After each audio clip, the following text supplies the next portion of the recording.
Hi, hello. Maayong gabi sa tanan. Welcome sa aking channel, Warren Bernal. Salida na naman tayo mga amigo. Ang mapapanood nyo pala ngayon mga amigo, kung paano tayo manghuli ng pusit.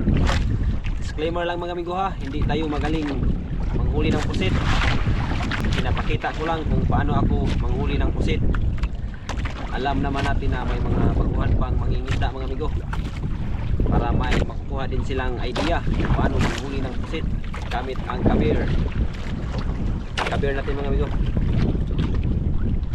Tatlong kabir ang dala natin mga amigo. Kulay yellow, kulay blue. Ang pamain mga amigo ha, blue, yellow.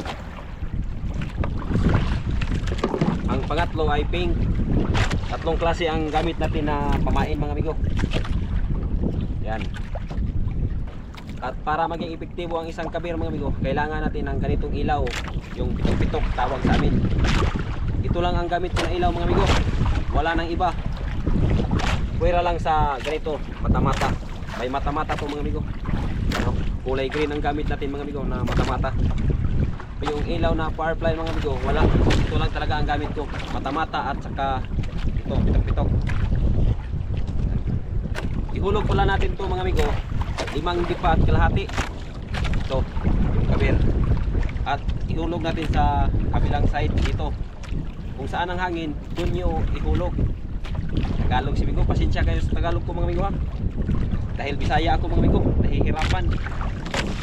Hindi tayo sanay mag-Tagalog.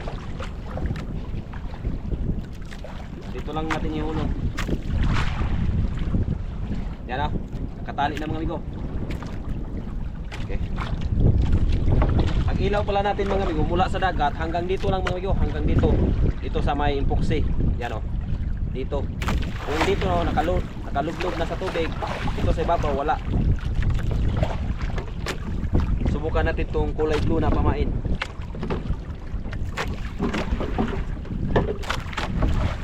Sana makarami tayo ng pusit ngayon.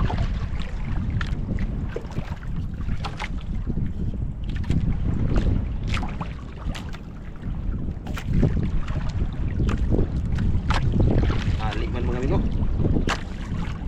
Yan na. Ang gamit ko pala na nylon mga amigo, number 10. Ang number 10 natin na nylon, isang dipa lang mga amigo. Mula dito hanggang dito sa swivel, yung tinatawag sa amin na sensor. Isang dipa lang, number 10. At itong 20 nasa 7 dipa. Pero ihulog natin sa 5 at kalahati. Ang hulog natin mga amigo.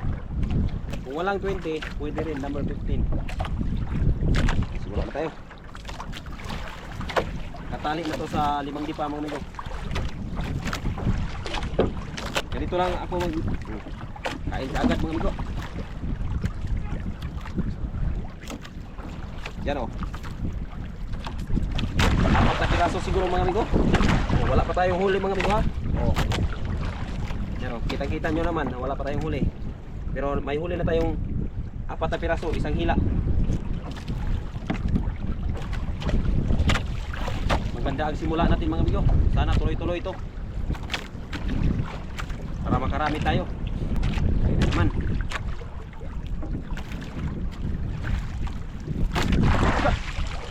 Dalawa. Ulihan pa tayo ng tinta mga amigo. Ayun agad mga amigo.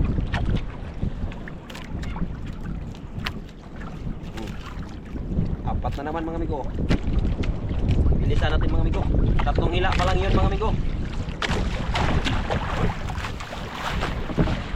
10 ka agad sa 3 hila.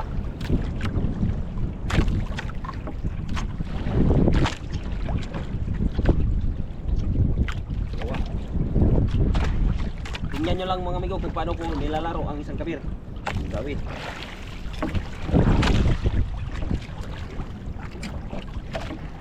Dalawa. Ganun lang kadali mga amigo manghuli ng pusit. Kalawang. Kain.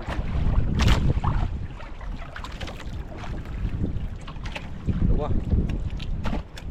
Lipat natin logo. Parang natatabunan yung ilaw. Marami ang nagtatanong sa akin mga amigo na nagbibinta ba daw ako ng ganitong kapir. Dahil marami ang nagtatanong sa akin kung nagbibinta ba daw ako nito mga amigo. Hindi ako nagbibinta nito mga amigo. Dahil hindi ako marunong gumawa ng kapir.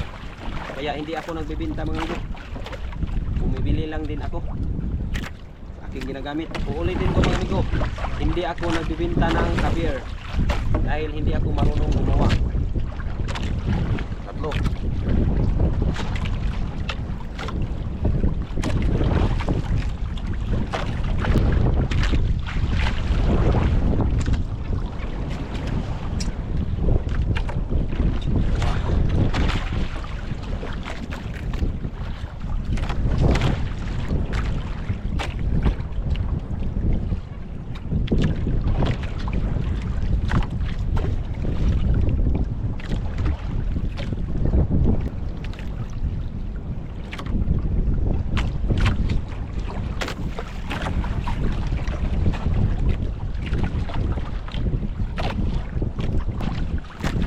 Kasama pala natin mga amigo, nandyan lang sa babaw.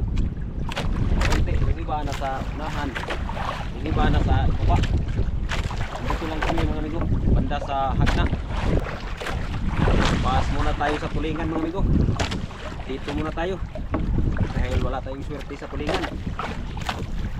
Hindi pa sa atin ngayon ang panahon, kaya huwag natin ipilit. Kaya dito mo lang tayo, kahit pakunti-kunti, at least may maiuwi tayong pera para sa ating pamilya.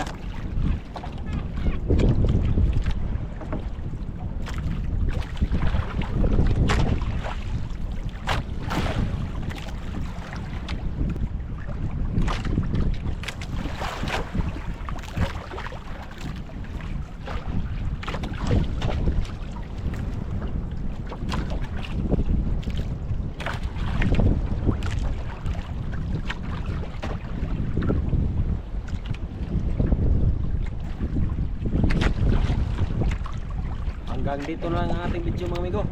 Maraming salamat sa panonood. Bye bye.